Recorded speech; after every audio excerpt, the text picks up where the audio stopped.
Hi everyone, welcome to HCS103 Fields of Practice for the third session in 2018. My name's Katrina and I'm your subject coordinator this session. It's really lovely to be working with you all over the summer.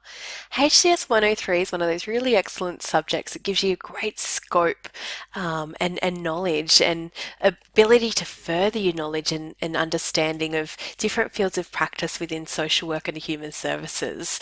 We look at diverse areas of practice from, child protection to aging and disability and health and mental health. So there's really the opportunity to engage in learning in lots of different areas. I know that many of you come into this subject with practice experience yourselves or perhaps personal experience in lots of different sectors. So it's a really nice way for us to share our knowledges and to further develop upon these.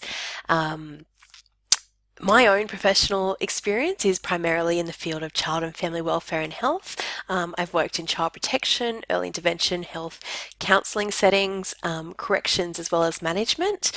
So I'm more than happy to share my experience in lots of those areas with throughout the subject, but also always really keen to hear the experiences and knowledge of all of you as well.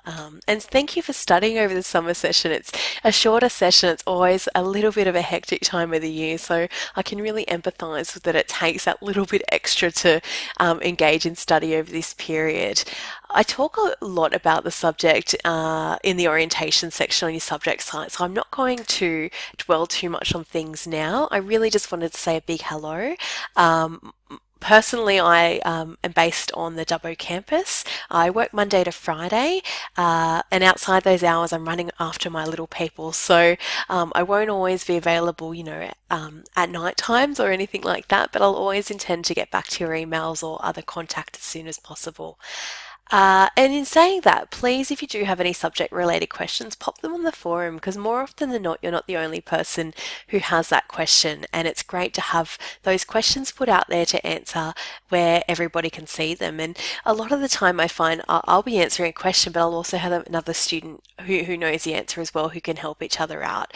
It's really important in higher education, I think, to learn from our colleagues and from our peers. We don't sort of, have that mentality anymore that your lecturer is sort of the almighty, all-knowing expert in the field. Although the academic staff are experts in their fields, I think we need to really appreciate the expertise and knowledge bases within our groups as well. So the last thing I did want to say was that I've recorded a quick podcast which I've placed in your orientation module. Have a listen to that. Within that podcast I talk about assessment and topics and things like that for the subject. In the meantime, your subject site's open now, obviously, 2 weeks prior to the start of session. So knowing that it is a shorter session, if you do want to get a head start on things, have a read of the orientation section, have a read through some of your modules, start your readings for each week. And really look at those assessment tasks and get your head around what you need to achieve this session. It's lovely to be working with you all. Sorry that I've babbled through this. I haven't scripted anything today, but thanks for listening and I'll talk to you all soon.